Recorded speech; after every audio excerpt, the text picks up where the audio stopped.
everyone, welcome back. Today I'm going to make the Tesco Cranberry Raisin and Cashew Loaf. This is a very popular loaf in Tesco. We love it, my kids love it, and it's super easy to make. So I just thought I'm going to give it a go and make it and see how I get on. So to get started, as usual, I'm using strong white flour. You can use plain or all-purpose if you don't have strong white, but you won't need to use as much liquid with it. So into here I'm adding fast action yeast, and I'm just going to pop it to one side there. And the salt is going the other side. Don't put the salt on top of the yeast because you lose the reaction. Mix it in like that. Very easy. I'm going to add in some sugar. You can use honey either. And cinnamon. Now the cinnamon is totally optional. I do like it in it. Mix that all up again. Now we're ready for the liquid, and I'm using warm milk and I'm using some warm water. You can use all milk if you want, or you can use all warm water either. So I'm going to put some melted butter into the milk and I'm going to pour that in there. Get your warm water and I'm going to pour in most of that. I'm just going to leave a little bit just in case I don't need it all. And now mix all this in together. You want a nice soft mixture. You don't want it too wet. If it's too wet, just add a little bit of extra flour. I don't add all the water at once. And I do think that mixture does need the extra bit of water, so pour that in there. The amount of flour you add really does depend on the flour you're using. All flours are very different all around the world. All right, so that's looking fairly good. So what I'm going to do is I'm going to put a little bit of flour on my hands, and I'm just going to get my hand in there, bring it together. Just knead it in the bowl for a minute to bring it into a nice ball, like that. Now I'm going to get this out of my worktop.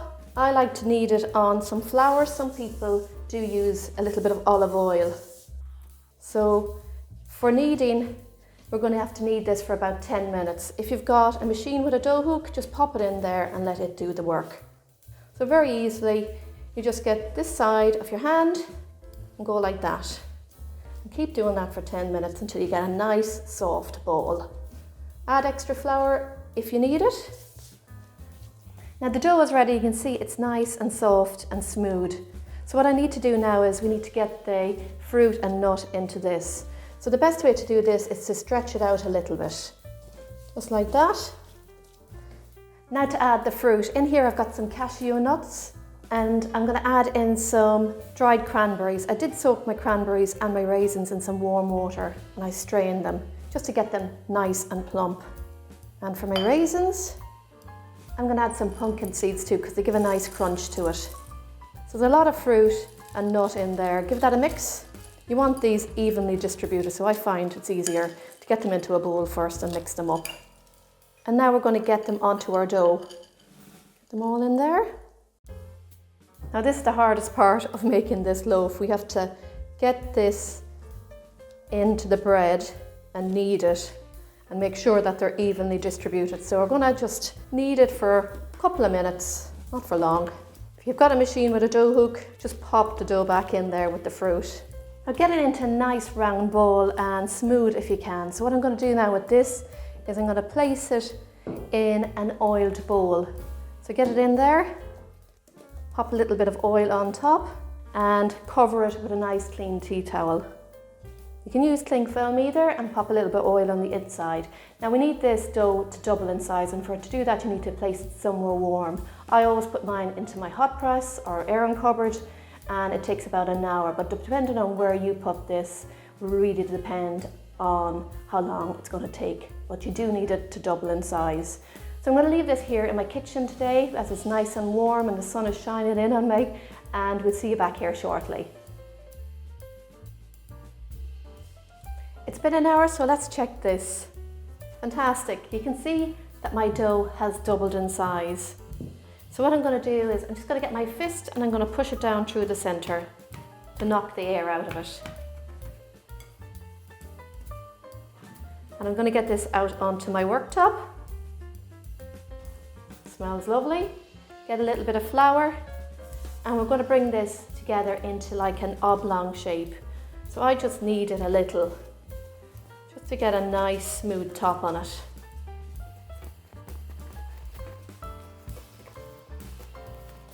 Just get it together like that.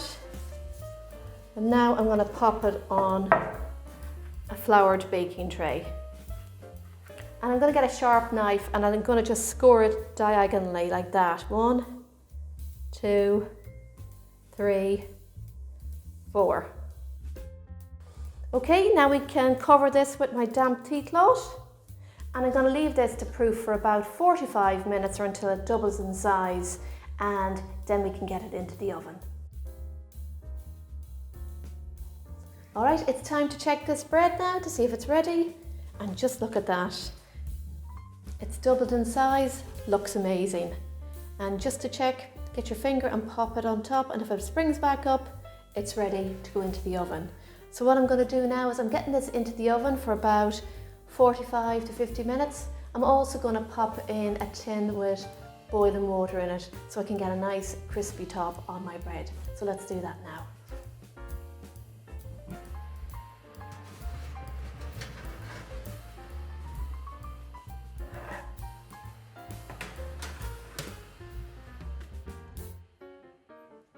Here it is, fresh out of the oven, my cranberry, raisin and cashew loaf. And look at that beautiful golden crust on the top. It smells amazing too, I have to say.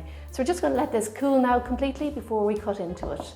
It's cool enough now, so let's cut a few slices. You can hear that lovely crunch as you cut through the bread.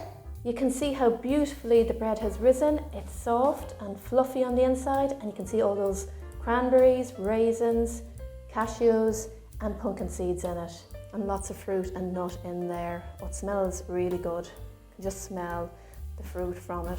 Now let's add a bit of butter to the slice. Even when it's cold, the bread is lovely and soft. This butter spreads smoothly, adding that extra bit of richness. You can get a lovely balance of sweet and nutty flavours from the cranberry, raisin and cashews. That is just so good. The flavours from that are wonderful, and the smell of it too. It's just gorgeous. I hope you give this cranberry, raisin and cashew loaf a try. It's so simple to make and the results are absolutely worth it. Just look at that. How nice is that? Don't forget to like, share and subscribe for lots more recipes. And let me know in the comments below how yours turned out. Happy baking everyone. See you all soon and enjoy.